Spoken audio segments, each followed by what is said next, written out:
Welcome back to our channel. నేను మీ Kavya. So present అయితే women commission కి కంప్లైంట్ ఇవ్వడానికి బీఆర్ఎస్ శ్రేణులు కదిలొచ్చారు. అసలు ఎందుకు కంప్లైంట్ ఇవ్వాలనుకుంటున్నారు, ఇష్యూ ఏం జరిగింది, సెక్రటరేట్ మహిళల పట్ల అనేది తెలుసుకుందాం. ప్రజెంట్ మనకు అందరూ కూడా తెలిసిందే లీగల్ టీమ్ లలితారెడ్డి. ఒకసారి మాట్లాడి సో ఏంది కంప్లైంట్ ఇవ్వడానికి వచ్చింది? మేము కూడా షాక్ అయ్యాము నిన్న ఎప్పుడైతే పేపర్లో వచ్చింది. యాక్చువల్లీ ఏబిఎన్ ఆంధ్రజ్యోతి పేపర్లో పేజ్ 3లో ఎడిటోరియల్ పేజ్లో వచ్చింది. తలంటిన రేవంత్ మంత్రులు షాక్ అనుకుంటూ ఒక క్యాప్షన్ తోటి. సో దాంట్లో కంటిన్యూషన్లో ఏంటంటే it was very surprising to know that మంత్రులు మహిళా అధికారులని ఇంట్లోకి పిలుస్తున్నారు అనేసి. సో విచ్ ఈస్ అసలు చాలా పెద్ద అలిగేషన్ అది. ఒకవేళ అదే అలిగేషన్ నిజమైతే మటుకు అసలు ఉపేక్షించడానికి లేదు, ఖచ్చితంగా చట్ట ప్రకారము చర్యలు తీసుకోవాలి. బికాజ్ మీరు చూస్తే నాట్ ఓన్లీ ఏమంటారు న్యూస్ పేపర్లో, బట్ ఈవెన్ టెలికాస్ట్ చేశారు. ఏబిఎన్ ఛానల్లో టెలికాస్ట్ కూడా అయింది. టెలికాస్ట్లో కథనం చెప్తున్నారు సైడ్ నుంచి ఒకరు. సో ఇది ఎంత తీవ్రమైన ఆరోపణ అంటే, అలాంటి ఆరోపణ నిజమైతే ఖచ్చితంగా మనం మహిళా అధికారులను రెస్క్యూ చేయాలి. ఇది చాలా తప్పుడు సంకేతాలను అందిస్తుంది. సో ఖచ్చితంగా ఎంక్వైరీ చేయండి ఈ విషయంలో అని చెప్పి ఈరోజు కంప్లైంట్ ఇవ్వడం జరిగింది. సో ప్రభుత్వ ఉద్యోగం చేస్తున్న మహిళలు ఎవరైనా బయటకు వచ్చారా, సంప్రదించే ప్రయత్నం కావచ్చు, కంప్లైంట్ ఇవ్వడం కావచ్చు, ఇబ్బందికర పరిస్థితులు ఉన్నాయని చెప్పడం కావచ్చు? ఇప్పుడు అలాంటిది అంటే మహిళా అధికారులు రావడం అయితే జరగలేదు, కానీ ఏబిఎన్ ఛానల్లో ఏబిఎన్ న్యూస్ పేపర్లో ఈ కథనం వచ్చింది.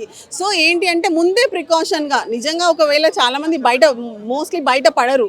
సో వాళ్ళు విక్టిమ్స్ ఉన్నా కూడా బయటికి రావడానికి చాలామంది మహిళా అధికారులు మహిళలు కానీ భయపడతారు. సో నిజంగా ఒకవేళ అది నిజమా అబద్ధమా, ఒకవేళ నిజమైతే మటుకు ఉపేక్షించొద్దు, సుమోటో ఎంక్వైరీ చేయండి, ఖచ్చితంగా యాక్షన్ తీసుకోండి అని చెప్తున్నాం అనమాట. So totally basing on that telecast, ABN telecast plus ఏబిఎన్లో వచ్చిన కథనం ప్రకారమే ఈరోజు కంప్లైంట్ ఇవ్వడం జరిగింది. నిజంగా జరగకపోతే it's very happy.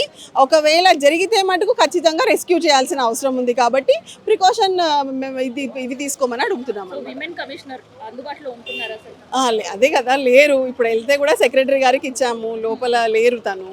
So not only this, ఇంతకుముందు కూడా మహిళా కమిషన్కి మేము చాలా కంప్లైంట్స్ ఇవ్వడం జరిగింది. మీరు మిస్ వరల్డ్ ఇష్యూలో కూడా ఎప్పుడైతే జరిగిందో అప్పుడు కూడా ఇచ్చాము. ఇస్తే అసలు ఎలాంటి రెస్పాన్స్ లేదు. మరి నిజంగా కమిషన్ వేసారా, ఆ కమిషన్ ఏం రిపోర్ట్ ఇచ్చింది ఏంటి? ఇప్పుడు ఏదన్నా ఇష్యూ వచ్చినప్పుడు ప్రాపర్ ఎంక్వైరీ చేసే రైట్ మహిళా కమిషన్కి ఉంది. మహిళలకి ప్రాబ్లమ్స్ వచ్చినప్పుడు మహిళా కమిషన్ ఇంటర్వ్యూని అవ్వాలి. ఇంటర్వ్యూని అవ్వి ఏదైనా ప్రాబ్లమ్స్ ఉంటే సాల్వ్ చేస్తే రేపొద్దున నిజంగా ఎంతోమంది బాధితులు ఉంటారు, అందరూ బయటకు వచ్చి చెప్తారు కదా. సో అలాంటిది ఏం జరగట్లేదు. అలాంటి యాక్షన్స్ తీసుకోకపోవడం వల్ల ఒకవేళ నిజంగా రాంగ్ డూయర్స్ ఎవరైతే ఉంటారో వాళ్ళకి ఇంకా ఎంకరేజ్ అయినట్టే కదా. సో ఆ ఎంకరేజ్మెంట్ ఆపాలంటే ఖచ్చితంగా ఒక ఎంక్వైరీతే కూర్చోవాలి. ఇప్పుడు ఏ బేస్తోని మరి ఏబిఎన్ ఛానల్లో వచ్చింది, ఏబిఎన్ న్యూస్ పేపర్లో వచ్చింది అనేది వాళ్ళే చెప్పాలి.